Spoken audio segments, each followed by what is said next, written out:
Welcome to Wesley Impact. I'm Keith Garner.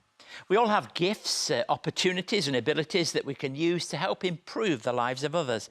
I wonder if you have some way in which you could offer something which in turn can then be used by God to help others.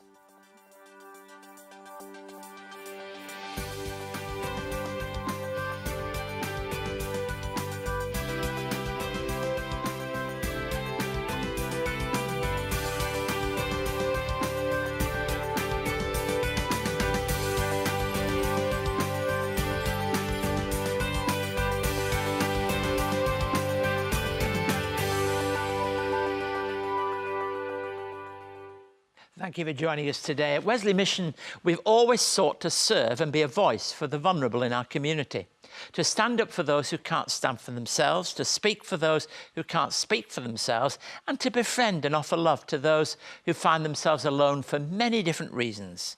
Since our beginnings and right up to this day, our church has always been an inspiration for much of what we do. Wesley Mission is first and foremost a Christian community, and the work we're engaged in is an expression of God's love for all. Since our beginnings in the early 19th century, Wesley Mission has always sought to serve others, and we continue to do that today.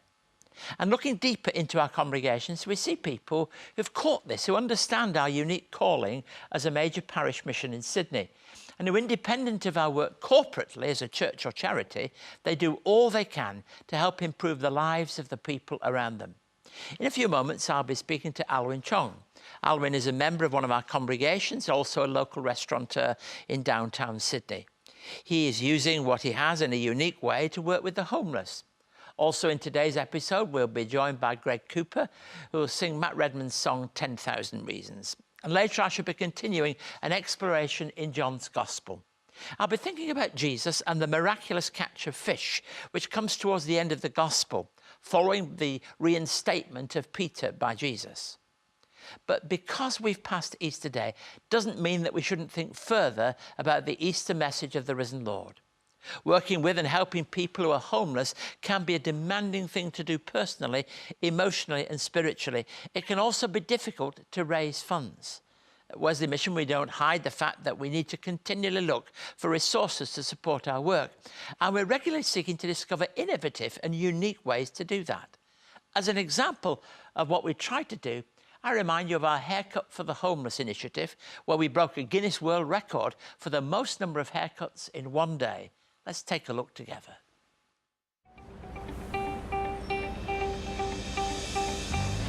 Haircuts for Homeless is really happening during this special week of Homelessness Week. That's the really important thing.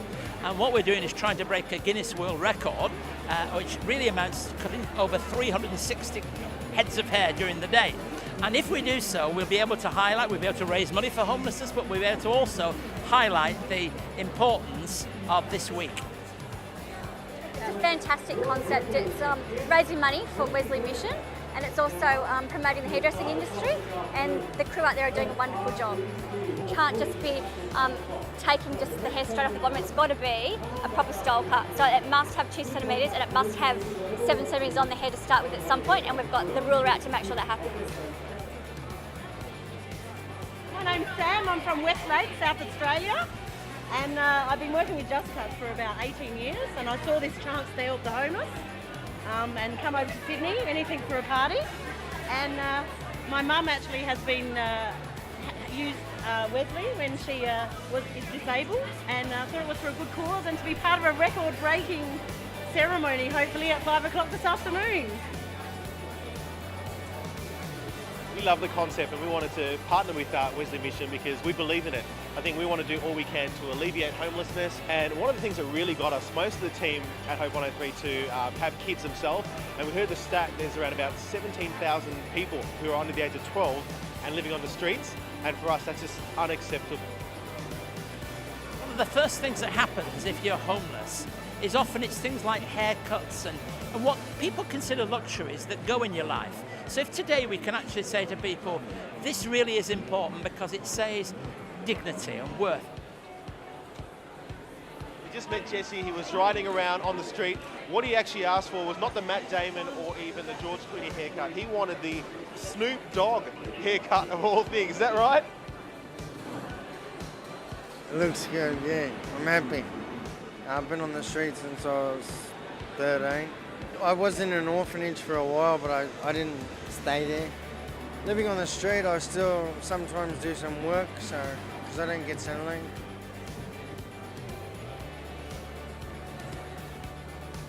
It's so awesome, there's such a good vibe and it's great. It's so good to raise awareness for the homeless, so it's great. We've always got to look at new ways of actually raising the profile of what we do. And social media has been an important part of making sure that this message has got out. Oh, being able to just use your passion and your enthusiasm to do so much more than you can in a salon, and then raising all the awareness at the same time, just sounded like so much fun. So much fun. So I get in trouble at work for cutting too far, so this is the perfect place for me. Great cause, and just a really smart idea to get people involved and spread the message about helping out Wesley Mission. And I think it's amazing. It's a very good job. You guys are doing a really good job. Wesley Dove's Ladies Fundraising Luncheon is now in its third year. Table sponsors and other donors meet over a first-class lunch held at the Tea Room, Queen Victoria Building on Tuesday the 3rd of May. All funds raised go towards Wesley Mission's disability services. Wesley Doves is a great opportunity to showcase your organisation's corporate social responsibility. For more information, call 02 9263 5555 or visit wesleymission.org.au. So please don't hesitate to be in touch if you'd like to connect with us at Wesley Mission for whatever reason, or for more information on Wesley Doves. Joining us today is someone who's a member of the Wesley Mission congregational life, local business person, and also an enthusiastic person in relation to the homeless of Sydney. Welcome, Alvin Chong. Alvin, good to have you here. How long have you been a part of the Wesley Mission family? Since 2005. 2005, so that's 11 years now, really. So that's a phenomenal time. You've been attending worship in the congregation there. Yes. And as a parish mission, we're very different than a suburban church in one of the suburbs. So we're very conscious that the city actually matters. And I know that you work in the city, so that's very much your life. What type of restaurant is it that you run? Malaysian restaurant. Is that the family all come from Malaysia originally? Yeah, family business. But of course, you find that they're not all Malaysians that come. People love the food from all kinds of places. That's right. Yeah. And of course, your restaurant's in the Galleries Victoria, which is just across the road from the front door of Wesley Mission. Tell us a bit about the restaurant. It's a family business, and then my dad started it. So and Dad asking me to come on board, join him. So I just went in there, and I just take it from there. And only family. And because, of course, it's grown in many ways in terms of the number of people that you serve, how many people work for you? Around 15 people. 15 people, so it's not a tiny little place now. It's become more busy. And if you've got one dish that's your signature dish that defines you, what would that be? Oh, it would be the laksa, and it's the chicken laksa. Because that would relate to Malaysia, would it, very much? That's right. That's our home dish, like one of the most popular dish in our hometown. That's the roast beef and Yorkshire pudding of Malaysia for somebody who comes from somewhere That's else. right. And tell me, you've been distributing food to people on the streets for 2 or 3 years now. What was it that made you first start doing that? Well, first started, it was when I was in leading life group for the young adult, and I just felt that I should start a prayer meeting. So I started on a Wednesday night, a prayer meeting. And through that prayer meeting, and so two young girls came up and said, we want to serve. And I just said, okay, great. I'll think of something. And the thought came to me is that we want to serve homeless people. So I remembered seeing some homeless people in Martin Place, so I thought, okay, I'll go there. So we go there and we just meet the people there and try to serve them. And first of all, we're trying to talk to them, and we realized that, we're not getting there, we're not getting anywhere. So I thought maybe we should bring some food to them so that we can talk to them. Then we start bringing food. Then it does. Then they start opening up to us, and we can hear their stories, and we develop a relationship with the homeless people there. And really, in the ministry of Jesus, food was so very important. You know, the That's most right. important thing that he left with us was a meal. Yeah. And time again, Jesus met them. Do you find that over time you've built relationships with some people? Yes, I had. Yeah. And just seeing where they come from and just caring for them, just a joy. Yes. And I know that you used the term brother and sister about. So has that been a change in you, your own understanding? No, the same. You've always felt that about those people that are there. That's right. And when you do actually work with those people on the street and you build those relationships, do you find that you understand a little better what it is that makes people do this kind of thing? Do you find yourself in a situation where you are talking to people and at least now you've tried to understand them in a way that perhaps before a lot of people don't understand, do they? People who are homeless. They're quick to condemn them and say, you know, do you find that your heart's going out to them? Yes, my heart really do go out to them. And it's really God's grace. That's when I realized God's grace and God's love to me, and where it can really see that how we can love them and have grace on them, that really give them hope. And in the hope that actually brings back to God.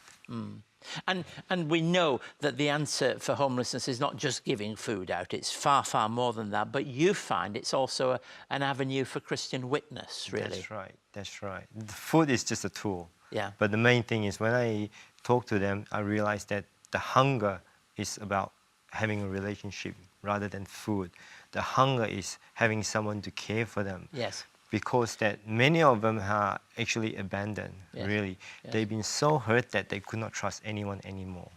And now we came in and step in when they see that we are actually do care and we actually genuinely help them, then it really opened their eyes. I love it that you talk about a relationship, because it's both a relationship with God and a relationship with people that matters, isn't it, really? Right. That's right. Your relationship is very important.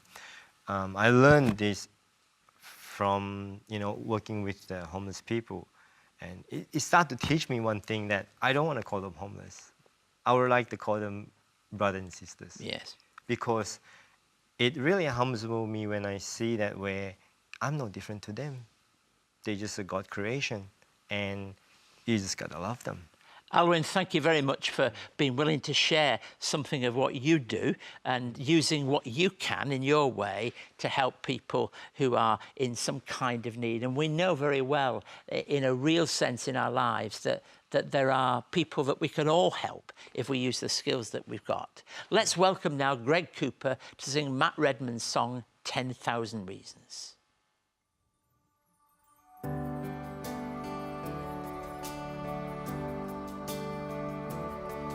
The sun comes up, it's a new day dawning. It's time to sing your song again. Whatever may pass and whatever lies before me, let me be singing when the evening comes.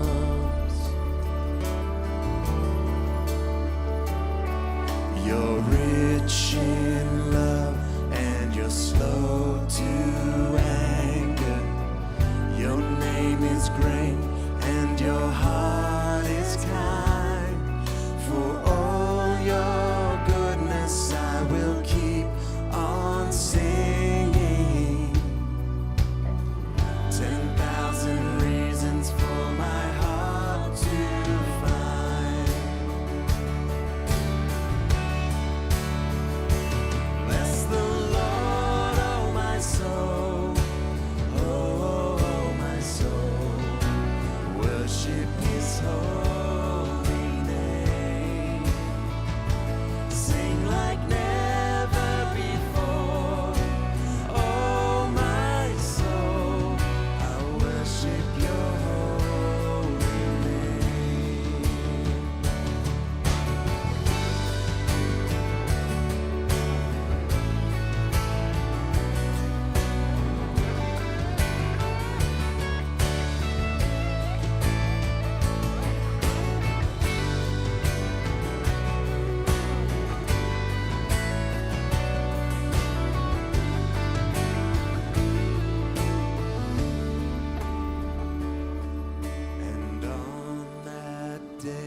when my strength is failing, the end draws near and my time has come. Still my soul will sing your praise unending. 10,000 years and then forevermore.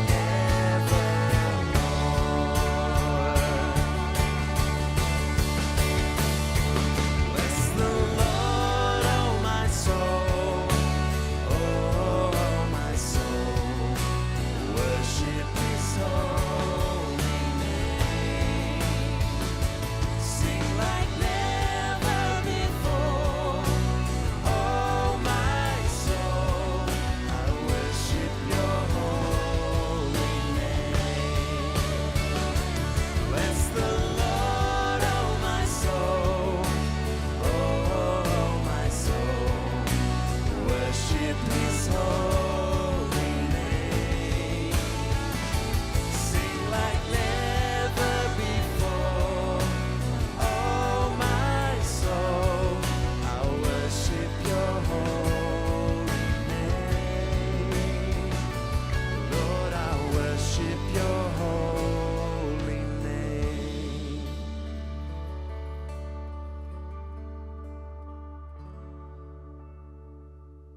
Over the years of Wesley Impact, Keith Garner has had hundreds of conversations sharing stories of hope, resilience, love and the Christian faith. Perspectives on Faith and Leadership is a collection of inspiring and insightful conversations with people who are leaders in their field, including the New South Wales Police Commissioner Andrew Scipione, CEO of Lifeline Australia John Brogden, the inventor of the cochlear ear implant Professor Graham Clark, founder of Shed Happens Ian Watto Watson, respected Australian journalist Lee Hatcher, and the former Chief Inspector of the New South Wales Police Gary Raymond.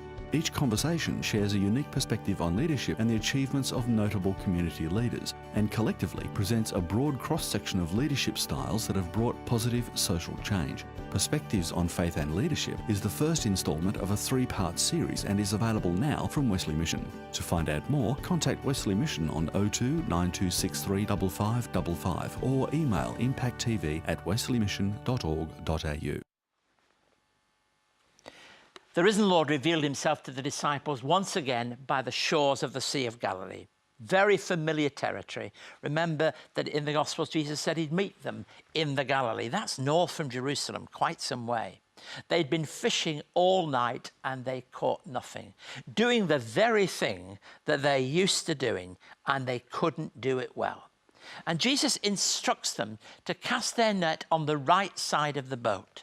Now that's important, that he who's not a fisherman tells the fisherman what to do. And Peter then realized it was Jesus, and he was the first to respond, so typical of him. And as the disciples bring in the fish, Jesus is cooking breakfast. There's something very important about meals. We heard a little bit about that with our guests. And there's something similar to the Emmaus Road account at the end of Luke that we find in this particular passage. And it's after breakfast that we read these words. Let me read to you from John 21 and verses 15 to 19. When they'd finished eating, Jesus said to Simon Peter, "Simon, son of John, do you love me more than these?" "Yes, Lord," he said. "You know that I love you." Jesus said, "Feed my lambs." Again, Jesus said, "Simon, son of John, do you love me?" He answered, "Yes, Lord, you know that I love you." Jesus said, "Take care of my sheep." The third time he came to him and said, "Simon, son of John, do you love me?" Peter was hurt because Jesus asked him the third time, "Do you love me?" He said, "Lord, you know all things. You know that I love you." Jesus said, "Feed my sheep. Very truly, I tell you, when you were younger, you dressed yourself and went where you wanted, but when you're old, you will stretch out your hands, and someone else will dress you and lead you where you do not want to go." Jesus said this to indicate the kind of death by which Peter would glorify God. Then he said to him, "Follow me." So it's back to square one. What do you do when everything's gone wrong, when it feels like everything has failed? Well, you often go back to what you believe is familiar, what you think you can do well, what you know that it's all about. If you're a chef, you go back to cooking. If you do sport, you'll go back to that. Whatever it is that you find that is your particular aspect of life. And for the fishermen, they go back to fishing, perhaps hoping that they might pick up in the fragments of this experience something that will help them feel good about themselves and help them feel some kind of confidence after the despair of all that had happened in the week that had gone before. How often love and food are intricately connected. That's true in the ministry of Jesus. You remember how he had a meal with Zacchaeus, and how there were times when at meal tables people were encountered, Dives and Lazarus, with issues about poverty and justice. Meals were so important, that marvellous preparation of a meal with Martha and Mary. So many of them, they're intricately connected. And here in the meal, there is a sense of God's presence and love. And Jesus fed the disciples both physically and spiritually. But the main part of this second section in John 21 is the fact that Peter needed to be reinstated. Only Jesus could do that. He couldn't reinstate himself. He couldn't say, right now I'm back in the team. He needed to hear the captain of the team, the leader of the group, the Saviour himself, reinstate him to his position as one of the disciples. Jesus asked Peter 3 times, in the same way that 3 times he'd known what it was to deny him, so it was now 3 times he asks him if he loves him. Well, of course he loves him. I can understand why it is that Peter felt hurt that Jesus persisted in his questioning. But it's so important that we understand that for Jesus, this was important. For if Peter is going to be reinstated, there has to be a certainty about his ministry. There has to be a confidence about his ministry. And there has to be a way in which he's gone on this journey of reinstatement, which is a real reinstatement of faith. And for Peter, who is going to be, by the time Pentecost arrives, the great leader of the Christian community, he's going to be the one that stands up and all the disciples with him at Pentecost. When that happens, there needs to be the confidence that has come through reinstatement. Many people have looked at this passage. They've talked about the different uses of words about love and the different ways in which Jesus talks about it. But there is no doubt that Peter is being given an important ministry. He's told to feed the sheep. He's told, if you like, to become part of that ministry, to reach out to sheep that are beyond simply the flock of Israel, but for all the world. And Peter is prepared to respond in that way. And very interesting, really, that the final words in the section, that before the very end of the gospel, we're told that he said to him, "Follow me." Gosh, those words take us right back to the lakeside. They're right back to the original calling of Jesus and the disciples. Follow me. Well, that's what he's been trying to do, but how he failed, how he knew what it was in the darkness to deny, how he knew what it was like in the firelight in the courtyard to deny Jesus, so that he even knew him, even when he was questioned about his accent. But now, follow me. And he's prepared to do it. Oh, he's prepared to follow him, and his following, as we're told here, will be to the very end, with all the extent of giving his life. And all tradition tells us that Peter died for Christ. And we're just grateful that his marvelous reinstatement is a story for all of us, that when we're tested to the very limit, God can bring us to that place of healing and total wholeness. If you would like to contact Keith and find out more about today's program, write to us at Wesley Mission, Post Office Box A5555, Sydney South 1235. Or you can send an email to impacttv@wesleymission.org.au. On our website, you can catch up on past episodes of Wesley Impact, find out more about our work, read online magazines and articles, and connect with us on Facebook, LinkedIn, Twitter, and YouTube. You can also connect to Keith's blog and stay up to date on all of the latest news and information from Wesley Mission. wesleymission.org.au. Well, thank you for joining us today. I hope you enjoyed the conversation with Alvin. Alvin's a good example of someone who is willing to think outside the box, outside his own comfort zone, and go to where people are to try to help. And we're grateful for Alvin for joining us today. If you want to find more out about Wesley Impact and to watch this or past episodes of Wesley Impact again, visit our website, wesleymission.org.au. Also, if you'd like to write to me, perhaps raise an issue that you've seen in the show, I'm very happy to hear from you. Send me an email at impacttv@wesleymission.org.au. Join me next week when we'll complete our series looking at the work of those who are alongside the homeless as we speak with a chaplain who is about to retire.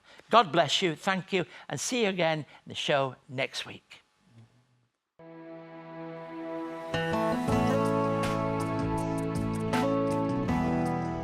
Wesley Mission answers more than 25,000 calls through Lifeline each year. To find out more, visit wesleymission.org.au.